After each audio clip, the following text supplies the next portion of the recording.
Well, now the topic of the hour is the dark side of Christmas. We've talked about the slaughter of the innocents. What other kind of darkness is there lurking behind the nice Christmas lights? Well, one thing, kind of a basic thing, is just the Mary becoming pregnant. Is again something that seems like a joyful event. I mean, Jesus is born of a virgin, and she's honored by God, and in Luke, the angel comes to her in Luke. So this only in Luke do you have the Annunciation scene where she has a visitation from the angel Gabriel, who tells her that she's going to conceive, and she says, "Well, I've never known a man. In other words, I've never had sex." And he said, "Well, the Holy Spirit will come upon you. The power of the Most High will overshadow you, so that the one born of you will be called Holy, the Son of God." And she says, "Well, I'm the slave of God. Do with me what you will." When you start thinking about that for a second, it's troubling. So in ancient cultures broadly, but also in Israel, girls who reached puberty were married. That's when they got married.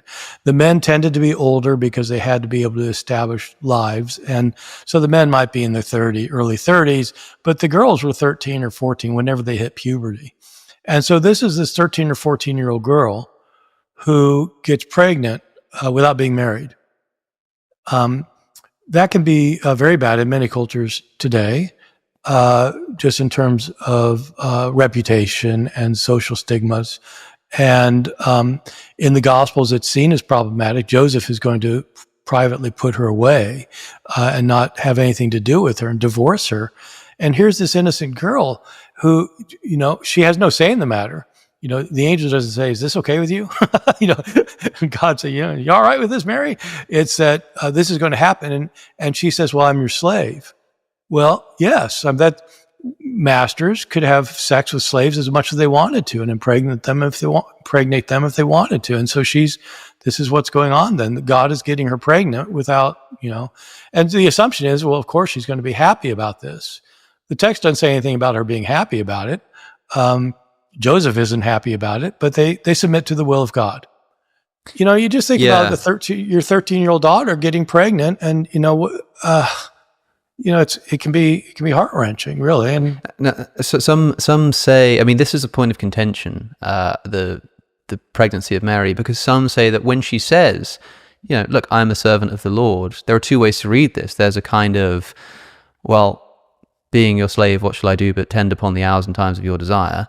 And there's a reading that's sort of like, this is an issuance of consent, that this is her saying, like, "I am your servant. Yes, I will do what you want," but in a kind of happy way, as if you say, do you want to cook me some dinner? And I'm like, "Hey, I'm your servant. I'll do whatever you want because I love you," And so it's unclear exactly how to read this. But even if we're talking about Mary sort of saying, "Okay, this is fine," giving her consent to this, I mean, firstly, she would have been quite young, right? I don't think we actually know how old she would have been, but some people say she would have been quite young. I'm not sure about that. Well, as I was saying, normally 13 or 14 would be the age.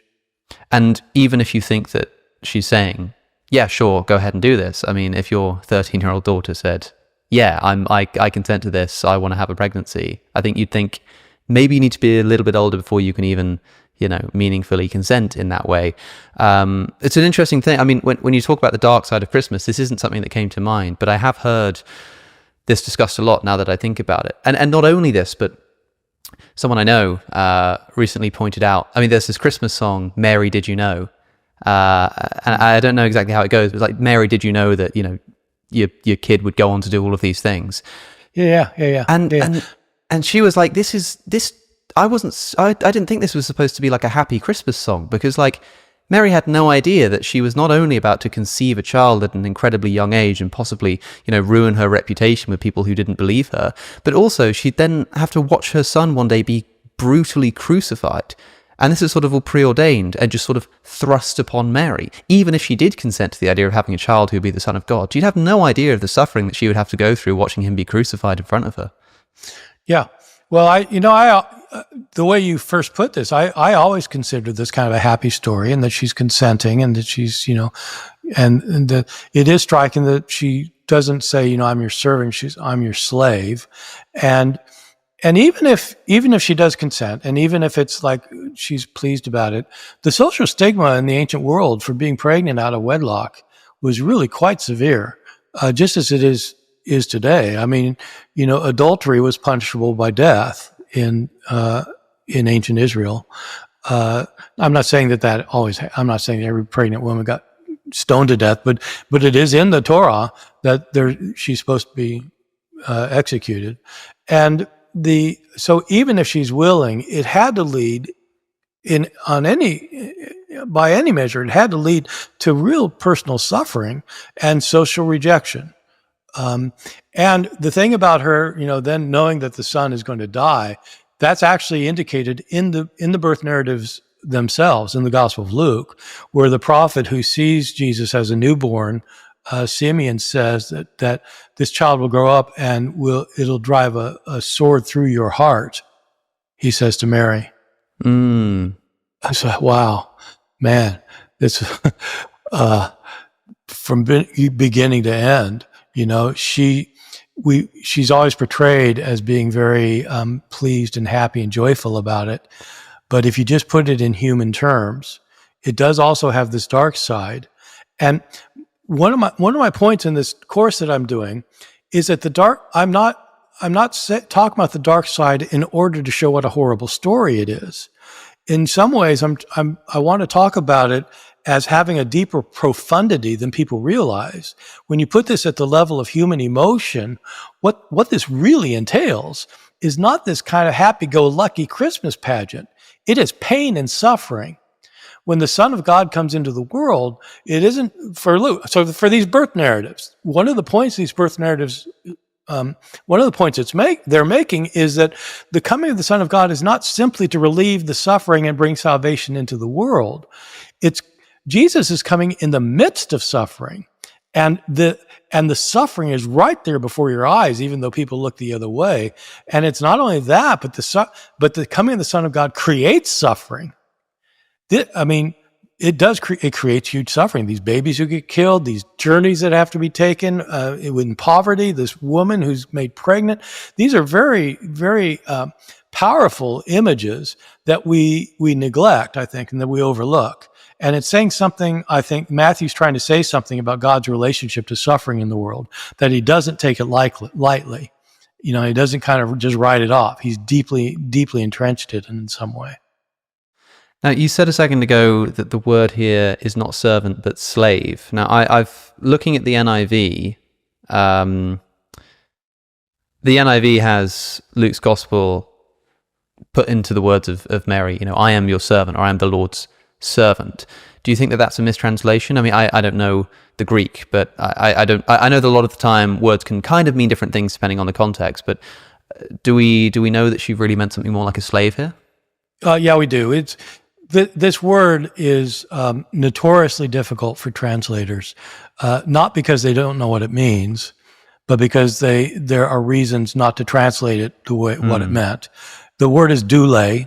The Greek word, the masculine term is what you look it up in the dictionary, doulos, and it means a person who's owned by someone else and is required to do what they ask. And so there are separate words for servants, which would be somebody who serves somebody willingly, but they're not owned by the other person. The reason, especially in American translations, which the NIV is largely, for not using the word slave is because translators are afraid that people will think of the term in light of the antebellum South here, where and conjure image of African American slavery and putting that wholesale onto the ancient world. Because slavery was different in the ancient world, but there's also a lot alike too. You were owned by somebody and you had to do what they told you to do. And you could be punished, and there were very little to stop somebody from punishing you. So the word is slave. It's absolutely slave. But many translators, not just the NIV, but the more recent updated edition of the NRSV translates it as servant. and and in that case, by the way, the NRSV committee voted for slave, but the National Council of Churches that published the NRSV decided to change it, even though they weren't the translators. Really? Yeah. Oh my! Because Yeah, the NRSV is known for being, if I'm not mistaken, a more kind of to the text translation. It's supposed to give you a good idea of what the original Greek words meant, whereas the NIV probably takes a bit more liberty in trying to get the meaning across, right? Well, it's a complicated matter, this translation thing. When I was a research assistant for the NRSV committee when it came out. The NRSV came out in 1988. I was the research grunt for the committee, and their policy was to make it as literal as necessary, but they wanted it both to be literal and idiomatic. And some translations are more idiomatic, and others somewhat more paraphrastic. Others are way more literal, like word for word wooden, like the New American Standard Bible. And so both the NIV and the NRSV tried to kind of do a bit of both to make it very readable but accurate. But the NIV the NIV committee was all committed evangelical scholars who, in places, implemented their evangelical biases, I think. I know a number of those translators. And the NRSV was a committee with a wide range of different kinds of people.